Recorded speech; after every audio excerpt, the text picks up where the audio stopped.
Hey rhythm guitar rockers, this is Mark Turco from rhythmguitarlessons.net, and today I have a video for you about dynamics. In this video, I highlight part of a conversation I had with my friend Simon Candy from acousticguitarlessonsonline.net on a Rhythm Guitar Talk live session. In that video, we each came up with our own list, our top 5 ways to become a better rhythm guitar player.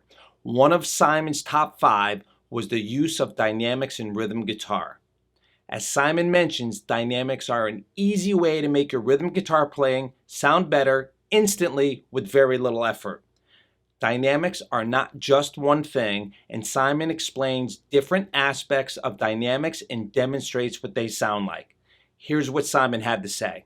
Sounds good. All right, let me pick something from my list. I'm going to go with dynamics.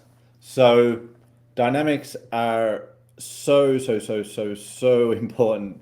They really are one of the major things that make, are one of those differences between pro versus amateur. We always talk about pro versus amateur, which doesn't necessarily mean, or in my book, doesn't mean someone who goes out and plays gigs and gets paid versus someone who sits home and plays. It's how you sound when you play in either situation.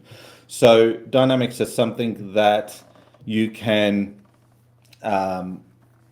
pretty much immediately improve and make a difference to your playing with just by being aware of them. So for example, if we and there's a few different ways to think about dynamics too. The obvious one is volume. So are we playing loud? Are we playing soft? Are we playing somewhere in between? Is there dynamic range across the song that we're playing? Because not all things are going to be equal in volume. We're not talking about turning our amp up and down. We're talking about the attack we have on the strings of the guitar, whatever we're doing at the time. And so we've got or we have dynamics within a single bar. Or even a couple of beats. Not everything's going to be equal, and there's different ways that we can work with dynamics. There's lots of things that we can talk about here, but I'll try and keep it kind of a little bit more on point. So for example, if we're strumming, we don't want to strum everything at the same volume. Because if we were to say record like that and we saw the waveform, it would be just this thick line, and we don't want that. That's just going to be, it's not going to sound good or too musical. It's just going to be all blah, all the one level. We'd rather see these peaks and troughs, if you just think of a typical sort of waveform when we're recording. So if we're strumming, we don't want to necessarily hit all the strings every single strum.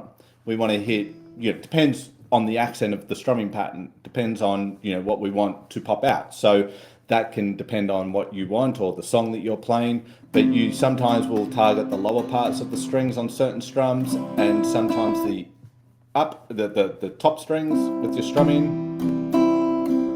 So you sort of disperse your strumming across the strings as opposed to just hitting all the strings with every down and every upstroke. So there's targeting the strings, there's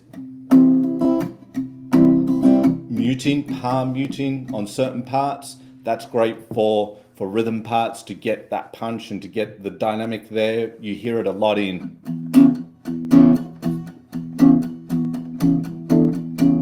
sort of blues parts, instead of just everything being the same level all the time. We want to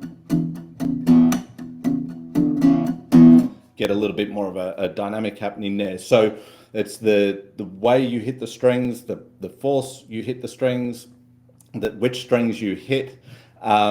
There's the pick that you use. I've got a reasonably, I don't know what this is, it doesn't say on it. I think it's about a mil, which would be about what I'd want for strumming. Maybe 0.75 to a mil for strumming is good. If I've got something a bit thicker, it can sound okay, but it can be a little bit sort of heavy.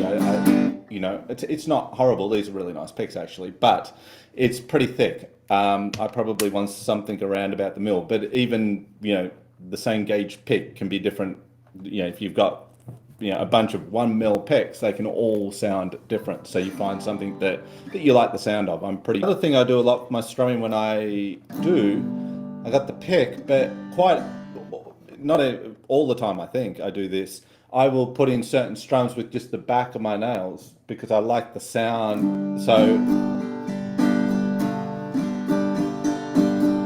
you can't see this here, but I'm strumming with the pick, but there are certain downs where I'll just use the back of my nails as well, because I just like the sound of that. I remember that coming into my playing about 20 years ago, and I don't know why, but it's just, I'll do that quite a bit now, probably without even realizing it. So it's just looking for the nice, we're talking more about tone here, but that is everything too, getting the sound that you like, and picks make a huge difference. There's nothing worse than playing with a crappy pick, right?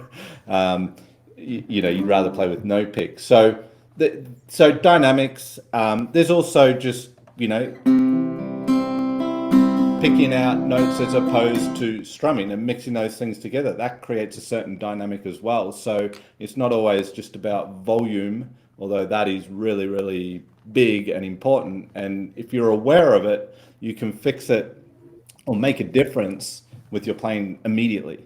And it's so easy to forget about that, the dynamics and just the targeting of the strumming.